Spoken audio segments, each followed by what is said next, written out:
Alright fellas, welcome back to the channel. This video is straightforward and should be fairly quick. Part of being a responsible weapons owner is the ability to properly clean and maintain one's weapon system. And if you fancy yourself as someone who wishes to be prepared for less than ideal times, the ability to keep said weapon system reliably operational is even more prevalent, since easily spare parts and access to professional assistance may not be an option. So in this video, we are going to step by step completely disassemble and reassemble one sidearm. Personally, I prefer using the CZ platforms as my handgun of choice, but for this video, I decided to stick with a Glock as our model, due to it's likely the most common reliable handgun in America, followed up by the Smith & Wesson M&P series. Who knows, I may do another one of these videos down the road, depending on how this one does. Speaking of which, before we get started, go ahead and do all the things us YouTubers love to say. Like, share, sub. If this is your first time disassembling a Glock, don't worry. I'm going to give clear instructions with visual representation so that even a novice can feel confident about tackling this task. And if this isn't your first rodeo, go ahead and stick around. You may end up just picking up a trick or two. Alright, I'm gonna get the table set up. I am the nation. I was born on July 4th, 1776. And the Declaration of Independence is my birth certificate. The bloodlines of the world run in my veins because I offered freedom to the oppressed. I'm many things and many people. I'm 200 million living souls and the ghost of millions who have lived and died for me. I'm Nathan Hale and Paul Revere. I stood at Lexington and fired the shot heard round the world. I'm Washington, Jefferson, Patrick Henry. I'm John Paul Jones, the Green Mountain Boys, and Davy Crockett.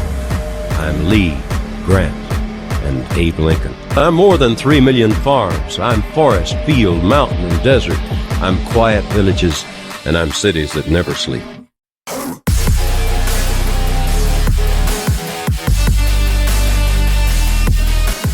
You can look at me and see Ben Franklin walking down the streets of Philadelphia with his bread loaf under his arm. You can see Betsy Ross with her needle. You can see the lights of Christmas and hear the strains of Auld Lang Syne as the calendar turns again. Before we crack this egg, let's go over everything you will absolutely need to complete the task, as well as some things that will make it a good bit easier. First off, obviously, you're going to need a Glock. Specifically, a Gen 5 model, or at least that's what I'll be using in this video. If you have an earlier model, the process is like 90 to 95% the same, depending on the generation, but you shouldn't have any problems following along. Here we have a newer Gen 5 Glock 19X MOS with their threaded barrel that's been slightly modified. I removed the pinky extension located at the bottom of the mag well with a Dremel in order to accommodate the Gen 5 Glock magazines, which I would otherwise be unable to do so. Idiot! Next, you're going to need a well-lit, solid work surface that may end up getting scratched or have some solvent spilled on it. In other words, fellas, don't be a dick. If you're using your girlfriend/wife's kitchen table or countertops, lay down a rubber mat, oversized mouse pad, or a beach towel, something. As you can see, I was thoughtful enough to grab my wife's yoga mat as a protective surface. A mallet, along with the 1/16 and 3/32 size punch, will also be required, although the larger of the two will be used the majority of the time. Depending on the length of your punches, you may need a long flathead screwdriver with a thin head. My set are the standard shorter size, so this will be a requirement for me. Lastly, you will need a set of needle nose pliers for a single component. However, they do come in handy quite a bit, and that about covers it for the required tools. But there are a few other items that will prove useful. Having a few empty containers of some sort will help keep your parts organized and safe from being lost. A rigid, donut-shaped object to rest the frame on when driving out pins and other tasks is extremely useful. A roll of painter's tape is a common choice and works very well. A lubrication substance to apply in certain areas will keep the system operating smoothly once the platform has been reassembled. Some thick-bodied grease, this one from Outers and is their choke tube and gun blend. It's mainly used for shotguns, but it will come in handy when assembling our pistol. I'll show you how here in a bit. Lastly, you will need some sort of firearm cleaning supplies, if your reasoning for breaking everything down is to clean it. Barrel brushes, cloth patches, cleaning rags, and oil wipes will get 99% of debris from the firearm when paired with a complete disassembly. First things first, anytime we are manipulating or performing maintenance on a firearm, we need to visually and physically confirm that there is no ammunition in the platform, and ideally, not within arm's reach. So let's drop the magazine, rack the slide a few times, and then lock back the slide in the rear position. Here, I'm just going to confirm there's no ammunition in the chamber of the platform by looking through the ejection port down to the feed ramp of the barrel. Assuming I don't see anything, using my finger, I'm going to reach into the firearm and confirm yet again there is no ammunition present by feeling around. Once I'm confident all the ammunition has been removed from the platform, I'm going to release the slide, point the firearm in a safe direction, and pull the trigger. Before we can move on, we're going to need to field strip the pistol into its 4 major components, starting off with separating the slide from the frame. After hearing the click of the trigger press, we will need to both pull the slide of the firearm back about 1/4 of an inch with one hand, while using the other to pull downwards on both tabs of the slide lock, located above the trigger on either side of the weapon's frame. While holding both sides of the slide lock down, release the slide, and you may have to give it a slight push forward. If done correctly, you will see the slide move forward past the edge of the frame, at which point you can simply slide it off until completely separated. From here, the recoil spring assembly can just be lifted up out of its position, allowing the barrel to be removed as well. Now that the firearm has been field stripped, let's finish breaking down the slide first. If we pick up the slide and look at the interior rear section, we will see a small metal block sticking out of this channel cutout section. This is the ass end of our firing pin, and there should be a small gap in between it and the bottom of that channel section. If we place the muzzle end of the slide on a solid surface, insert our 1/16 punch into the opening, and apply downward pressure, we can see the firing pin drop just enough to relieve tension on the rear base plate. This will allow the rear plate to slide right off. However, when doing so, be sure to keep your support thumb over the rear section when relieving the tension on the firing pin, or that firing pin may end up across the room or slapping you in the face. Once the rear of the plate is off and the tension has been released, we can see 2 components sticking out: the extractor depressor plunger and the spacer sleeve for our firing pin. To remove them, some people like to turn the slide upside down and hit it against the table, but sometimes the spacer sleeve can get stuck, and since I have pliers right here, I just use those. Once removed, we can set off those 2 parts to the side for now and go ahead and remove our firing pin safety and extractor. To do so, we will need to apply downward pressure on the firing pin safety, which in turn will relieve tension on the extractor. If the extractor doesn't simply fall out on its own, simply take your punch, insert it into the small opening behind it, and give it a small tap. Taking a closer look at our firing pin safety, we can see it has a small spring resting inside of it, sticking out just slightly. Most of the time, this little guy will stay secured inside the safety, but if yours fell out, just insert it back in, and we can go ahead and put both of these components off to the side or inside of a small container. Back over to the firing pin assembly, we can see it's made up of 4 separate components, 5 pieces altogether. The black spacer sleeve that we pulled out from the top, the firing pin spring, 2 small plastic spring cups, and the firing pin itself. In order to break the entire thing down, we will need to rest the spacer sleeve on a solid surface. Grab the spring near the tip of the firing pin and press down. Doing so will cause the 2 small plastic spring cups to lower with the head of the spring. Simply hold them in place as you lower the spring. Once the spring has been lowered past the bottom of the cups, remove both sets by pulling them off with your finger or pliers if you're having trouble getting a hold of them. They should fall off relatively easy. Now that the spring cups are removed, we can pull off the spring and lower the firing pin through the opening of the spacer sleeve.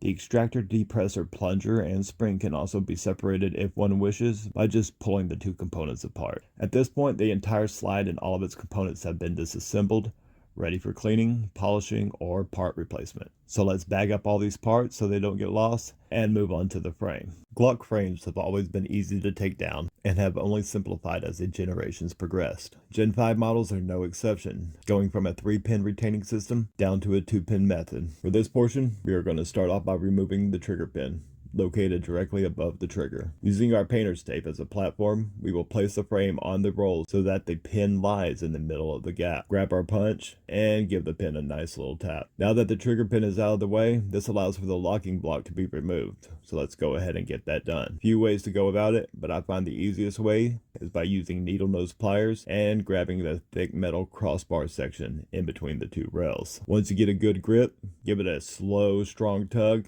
and it should pop right out. This allows for our slide stop lever to be simply lifted out with no work at all. Looking closer at the junction point between the 2 sides of our lever, we will see a small spring captured by a small metal lip. I'll touch more on this spring here in a second. For now, let's set this part off to the side. Once both slide block and locking block have been removed, I like to knock out the slide lock and spring. The spring sits directly underneath the slide lock in the middle and is probably the most commonly lost spring when disassembling and reassembling a frame. But with some simple techniques, this process is mostly a cakewalk. To do so, I like to grab the trigger guard and rail of the frame in my support hand, depressing the slide lock with my thumb, covering the entire area. As the slide lock is pressed down, take your punch and push it through the frame opening. Be sure to keep your thumb over the area as the slide lock falls out and you remove the punch, or your spring will likely get shot off into the nether. Once both the pin and slide lock are removed, you can remove your thumb and you should see a small spring resting in a groove of the frame, which can be removed with a small punch. Going back to the spring in our slide stop lever, both it and the slide lock spring are one and the same. So if you ever lose the slide lock spring, you can always harvest one from a slide stop lever, if that's the only thing your local gun shop has available. Ask me how I know. Next step will be to remove the trigger housing unit from the frame and break it down further from there. First, we will need to knock out this back retaining pin. Similar to the way we remove the trigger pin, frame on the roll of the tape and drive it out with your punch. Using our needle nose pliers, we can grasp a hold of the trigger mechanism housing unit, which is the black plastic piece attached to the ejector, and lift it out of the frame with ease. After that, we can separate the trigger bar from the trigger mechanism housing unit. This part may require a little bit of fiddling and is difficult to vocalize, but I'll do my best. If you grab the trigger housing unit in your support hand and the trigger bar in your primary hand, using your primary hand, pull the trigger bar away from the housing unit and then tilt the bar upwards. The goal is to get this little corner of the crucible out of this small opening. Once the corner is out, you can release the tension, allowing for the trigger bar to pop right out. Again, a little finicky putting it into words, but just play with it for a second and it should slip right out. Now that we got those pieces separated, we can tackle the trigger mechanism housing unit, starting off with the connector. Take your punch, flip over the housing unit, and you will see a small hole along with the end of the connector should be visible as well. Insert your punch into said hole and give it a good push. The connector should pop right out of the other side. Last part of the housing unit will be the trigger spring located inside of the unit itself. Sitting underneath this metal hook is a small plastic guide rod. Using your punch, you're going to want to slip underneath the metal hook and press down and forward simultaneously. Doing so will push the guide rod out partially, allowing us to push it up through this vertical channel and out of the top opening. Now that the trigger spring is out of the housing unit, we just rotate the metal hook and the guide rod should slip out easily, allowing us to remove the spring. And that's about it for the housing unit. Let's put off these to the side and move back to the frame of the firearm. This leaves just the magazine catch and spring, which is a simple process. Yet this one seems to give me the most frustration personally. Looking down into the grip of the frame, we can see a straight, thin spring directly in the center of the frame, being slightly bent by the mag catch. Taking our flathead screwdriver, we need to push the tip of the bar all the way over and give it a slight pry motion. If done correctly, you will see the bar slip out of the small notch on the mag catch and now sit upright behind the magazine catch. Using some needle nose pliers, we can reach down into the grip and remove the straight spring by pulling on it. If your magazine catch didn't fall out already, a slight nudge should do the trick. On this particular pistol, I have already attached an aftermarket mag catch from Strike Industries, requiring me to first undo this small screw before the component can be removed, which I'm not going to do. Only because with a head and thread so small, you really run the risk of stripping something. And that's it. Now you have a fully disassembled Gen 5 Glock ready for any maintenance or custom work. This particular gun is fairly clean due to I've just completed doing some polishing work on some of the components prior to making this video. However, give me 1 second. I'll wipe off all the lubrication and we will reapply it as we reassemble our firearm. Alright, now that we are back, let's go ahead and reassemble everything in reverse order, starting with the mag catch. Reinsert the mag catch back into the frame. Be sure the textured portion is on the opposite side of your dominant hand. I'm right-handed, so the textured portion is on the left side of the frame. Once it's in, I'll pinch the two openings of the mag catch, holding it in place with one hand, while I take the straight spring and insert it back into the hole using pliers. Be sure to grip the pliers with some force as you're pushing the spring back down due to it's likely going to slip on you. After you get the spring started, go ahead and take the acid of your punch and use it to press down on the head of the spring, ensuring it's fully seated into the channel. Now, it's just a matter of pushing the head of the spring back towards the non-textured side of the mag catch. It may take a couple of tries, but it should pop in much easier than getting out, at least for me anyhow. Once you hear and see the spring click back into place, go ahead and do a quick functions check to make sure everything is operating as it should. Next, let's go ahead and reassemble our trigger housing unit, starting off with the trigger spring. Start off by taking the metal hook and let it rest on top of the spring, with the lip pressed all the way back against the head of the spring. Holding both in place with one hand, use the other to thread the mini guide rod through the spring and lip, giving it a slight twist once all the way through. Once complete, we will want to reinsert the spring back into the housing unit, pushing the T-shaped head of the guide rod back through the top opening and then down the channel, snapping it into place once it reaches the bottom. I like to go ahead and give the head of the metal hook a few good pokes just to make sure everything's locked in there properly. Looking closer at the housing unit, we can see a connector-shaped cutout with a hole at the end. Simply insert the bar of the connector into the hole and press down until it's fully seated in place. Here, we can add a bit of lubrication to the head of the connector if we wish. Obviously, use whatever you want, but a fellow YouTuber by the name of DJ the Metalhead Mercenary clued me into this grease made by Milcom called TW25B, aka well sperm. Seems to be long lasting, works in all temperatures, stays in place wherever you apply it, yet still fluid enough to not gunk up your system. I highly recommend this stuff. You can also add a smidgen of grease to the top of the metal hook attached to your trigger spring. Just be sure not to overdo it. Less really is more. Once your lubrication is in place, we can go ahead and reinsert the crucible of the trigger bar back into the housing unit. Again, words are hard here, but you will want to take the bottom corner of the crucible, insert it into the metal hook, then pull downwards while leaning the trigger bar outwards, so that the right corner of the crucible is inserted into the small opening of the side of the housing unit. From there, just make sure that this little curve of the trigger bar is resting underneath the lip of the connector. Now that the trigger has been fully reassembled, we can insert it back into the frame. I like to pinch the housing unit and the trigger bar together, holding it in place as I insert it back into the frame, just to help keep that trigger bar from slipping. However, once it's back into the frame, there's no chance of that happening. You may have to finagle the trigger shoe a bit in order to get it to slide down into the opening, but once you do and the housing unit has been fully seated into the frame, you should be able to look through the trigger housing pin opening, and if you can see through it, then you know everything is aligned up properly. At this point, I like to go ahead and reinsert the trigger housing pin to make sure nothing shifts while I'm working on the rest of the gun. After that, we can go ahead and install our slide lock and spring. If you remember, this is the spring that most folks will lose, and it's easier doing so installing than removing it. First thing we need to do is place our spring back inside of the small channel opening. So I'll grab the spring with my needle nose pliers, but before I put it back into the opening, I'm going to put a small glob of grease at the bottom of the spring. This stuff is different than the Milcom grease I spoke about earlier. It's extremely thick and not necessarily ideal for handgun use, but when applied in this manner, it helps give that spring a little stick when contacting the frame. After the spring is in place, we will need to insert the slide lock through one side of the frame, over the spring, back through the opening on the other side. So let's grab our roll of tape and prop the frame upright.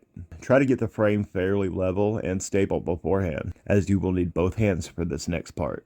Take your slide lock with the lip side facing towards the grip of the frame, small side up, and insert it through one of the side of the openings. When the edge of the slide lock meets the spring, stop, and then angle that tip up as far as it will go. Once at the peak, take the acid of your punch and press down on the spring until you reach the bottom. Then, we will push the punch over with the slide lock until it's over the spring. You may have to do a little wiggle walk motion with the slide lock, but once it's past the threshold of the spring, you can slowly release the pressure of the punch, removing it out of the way, and push the slide lock all the way over until both sides are sticking out of each opening on the frame and the spring pops it into place. Go ahead and give it a few presses and pulls to make sure everything is functioning properly. Now we can set our slide stop lever back into the frame.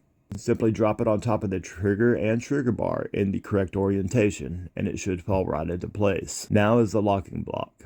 Be sure the two pointy ends are facing the muzzle end of the frame and the cutout holes are on the bottom. Press it into place over the junction point of the slide stop lever until it's fully seated. And lastly, we have our trigger pin. In order for all the holes to line up properly, allowing for the pin to be inserted, the trigger needs to be at the right angle.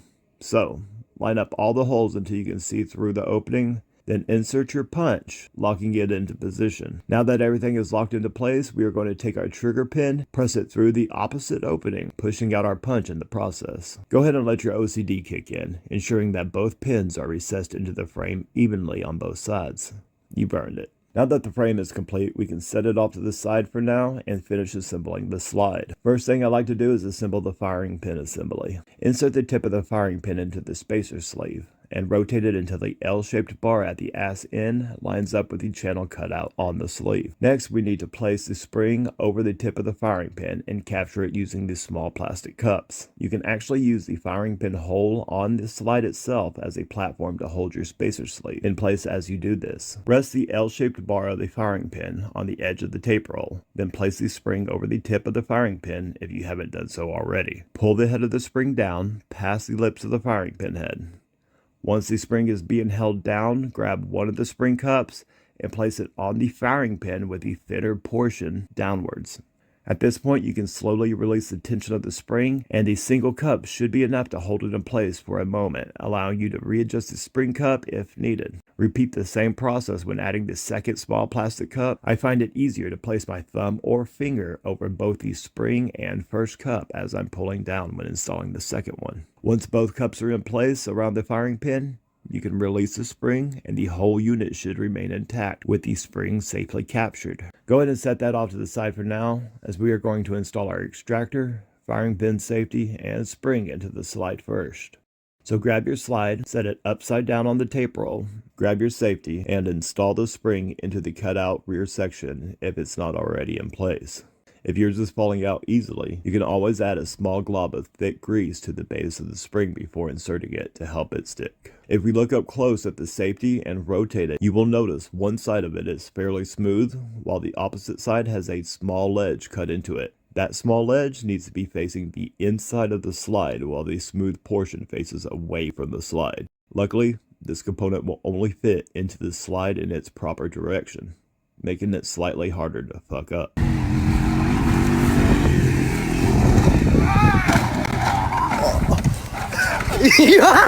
I also like to put the thinnest possible layer of oil or grease around the sides of the safety, but that's just my preference. Holding the safety in the proper orientation, go ahead and set it into the slide, spring side down. If aligned properly, you will be able to press the safety down into the slide a small amount with your fingertip or punch. Once the safety is sitting in place, I'll pick up the slide with my offhand, depressing the safety with my thumb, and take the extractor with my free hand, inserting it into the opening located on the right side of the slide. When inserting the extractor, be sure to do so with the circular tip portion towards the rear of the slide, and that it sits in the opening flush before you release the tension on the firing pin safety. Now grab your slide and set it on a solid surface, muzzle side down. While the rear of the slide is sticking up, go ahead and drop in your extractor depressor plunger assembly in the small opening along with the firing pin assembly. Just be sure the L-shaped portion of the firing pin rides down the channel of the slide.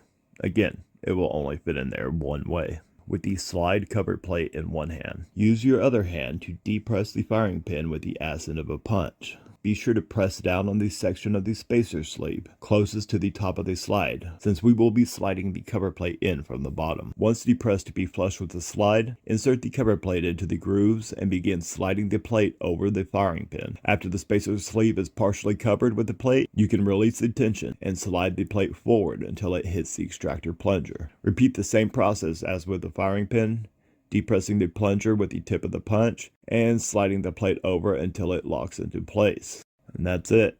Before I toss my barrel and guide rod back in, I like to add a small amount of lubrication to a few key places. I'll do a thin layer over the channel of the slide rails, face of the firing pin safety, along with this top channel of the rear slide.